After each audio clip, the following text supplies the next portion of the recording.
What is going on, guys? Jack here and welcome to episode 52 of the Bristol Rovers career mode series. And in this episode we are going into a game first of all against Cardiff away from home.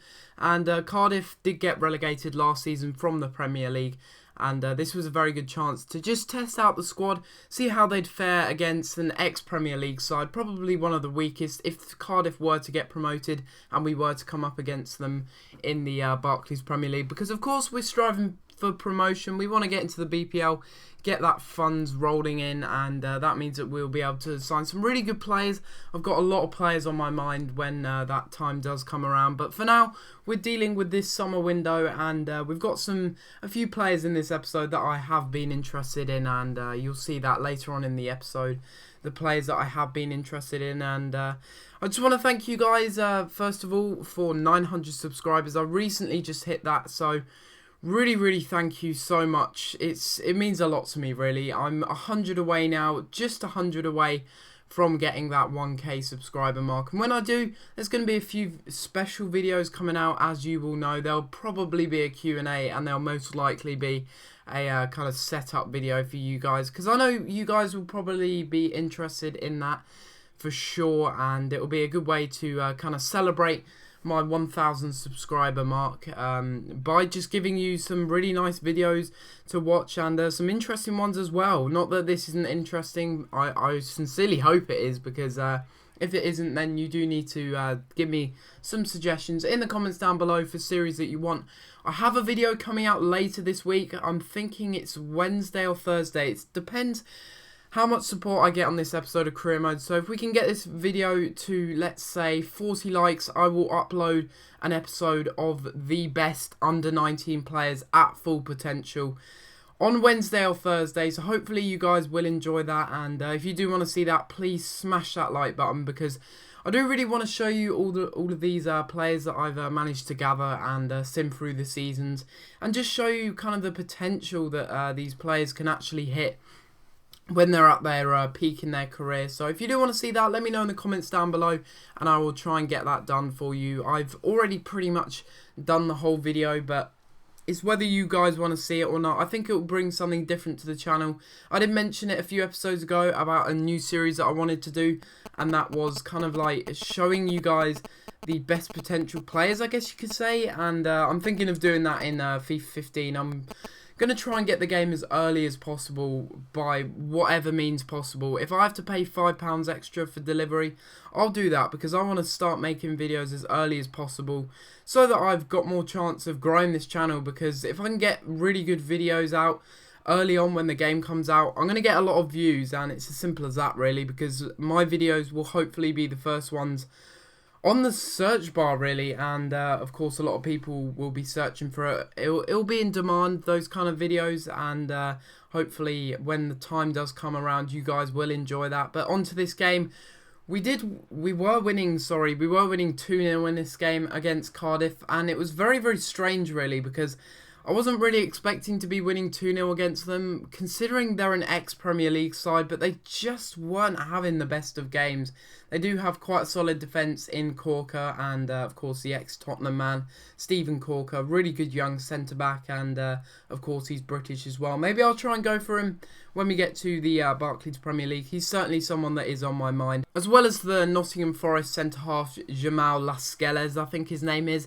If I've said that wrong, I do apologise, but he's a really good young centre-back, and he does reach a potential of, I think it's about 80 or so, which is really good. And currently he is in this division, and he's going to be a very hard centre-back to try and get past. But Stephen Corker, I don't know if he was playing in this match. I'm pretty sure that he was. It was very easy for me to score in this match, and you may say, Jack, you need to turn up the difficulty now. You really do need to turn up the difficulty. Beating Cardiff 3-0 away from home, that's got to kind of indicate that you need to turn up the difficulty just a little bit. And I would have to agree with you on that, as Max Clayton gets his hat-trick in this game. I did fail to mention that he was playing very good in this game, and one of those goals was a kick-off goal, so I guess you can't really count that as a goal, to be honest. But, you know, we were still dominant in the game. We had 6 shots on target and scored 3 of them, so we did play well, and we made sure that Cardiff only had 1 shot on target, which is, of course, what we want. We don't want them to have as many shots as they can. possibly have. And we've got a scouting report here, and once again it's full of players that I'm not going to be signing. It's really disappointing because recently I haven't really been getting any good players from the scout report. So maybe what I'll have to do is kind of recall the scout and send him back out again. I'm not 100% sure what I'm going to do, but of course I can't actually afford a scout, let alone any players as it is at the moment. But luckily we do have the transfer offer accepted for Louis Graben. We have offered Alberto Junior Guevara in the deal because I do not like him as a player. And if I offload him for another striker, I think that would be much more beneficial, to be honest, because Alberto Junior, he's okay. He's a good player. He's a good all-round player. He can play CDM, central midfielder, cam, centre forward, all of those positions. He's very good and versatile, but I just don't think I'm going to use him. I don't know. He's just not a player that I enjoy playing with. It might be because his agility is poor. I don't like having players whose agility is poor. I just really don't like it whatsoever. And you can see me diving in for another right back there because, of course, Dorrell Berry has gone off to Sheffield Wednesday. I'm going in for Javon Vidal, I think his name is.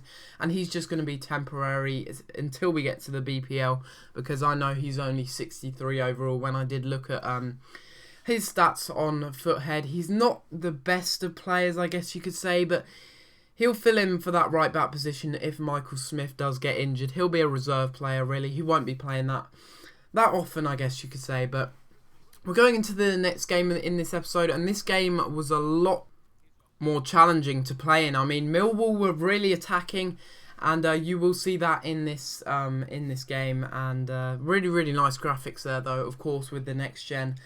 Lovely little houses in the background. I do like those little features that they do implement into career mode, but what I don't like is just ridiculous crap in this game. Like, sometimes the game's just going to go your way and you're going to win 3-0 against Cardiff and you think, oh well, you're playing really well, and then other games like this one against Millwall, you just get dominated and nothing goes your way, and it was very difficult for me to get the ball and get possession, but we do manage to intercept here with Reingold. Reingold, of course, I have added him, if you didn't see earlier, to the loan list because I want to try and fix his potential because it's very annoying. I have had that problem before with Max Meyer, as I've said before, and hopefully it will fix it if I do get an offer for him. So far, I haven't got an offer for him, so that's a little bit worrying because I was expecting a lot of clubs to delve in for him straight away because he is a quality player, but he does need to start growing. And the only way that I can think of that happening is sending him out on loan. But something that I did read the other day, and it's that I'm not the only one that's having this problem with players that aren't growing, but something that I did read was that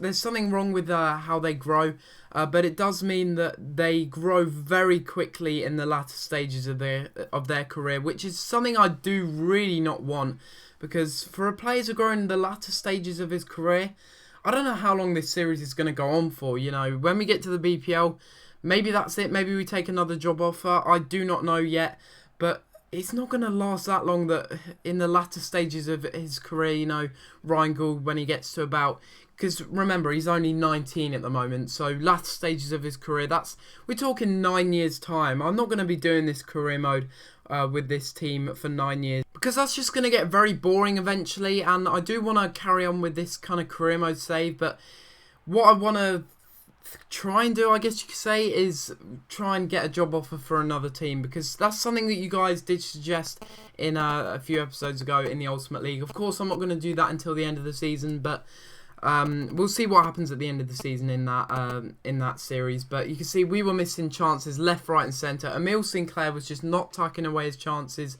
He was missing chances left, right and centre that he would usually tuck away, but it just wasn't our game, and Millwall were just a lot more dominant than us. Despite being 1-0 up, I didn't feel confident in this game whatsoever, and I was worried that we were going to concede a goal late on in the game. You can see we were having a lot of the chances, but Gilios, I think his name is, in goal.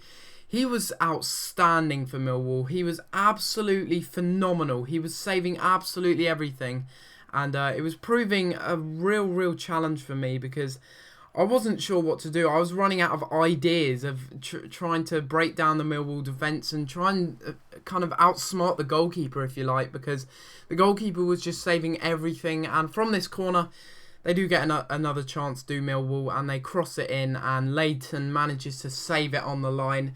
Heroic stuff there from Leighton, making sure that they don't score and level it up to 1 apiece. But just after half-time, they do go on the attack here. I do not know how that is offside. I'm pretty sure that is offside. If you go back and watch that, pause the video, just have a little look, because I'm 100% sure that is offside. But nevertheless, the flag does stay down just before half-time, and that does mean that Millwall do level it up at Bristol Rovers Stadium, which is very disappointing. I'm sure that all the Bristol Rovers fans were disappointed at that, because that was clearly offside. If you would have looked at that, that was definitely offside, and it was very disappointing because it really took the sting out of my attacks.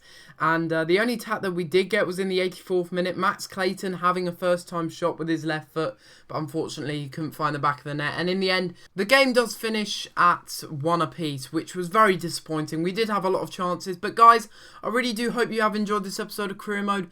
There'll be a lot of really good videos out later on this week, and I hope you will enjoy that. If you do want to see those videos, be sure to hit 40 likes on this episode. Yeah, I'm going bold. If we can hit 40 likes on this episode of Career Mode, I'll upload another episode of Career Mode tomorrow. So guys, really hope you've enjoyed it, and I'll see you next time for another episode. Thanks for watching.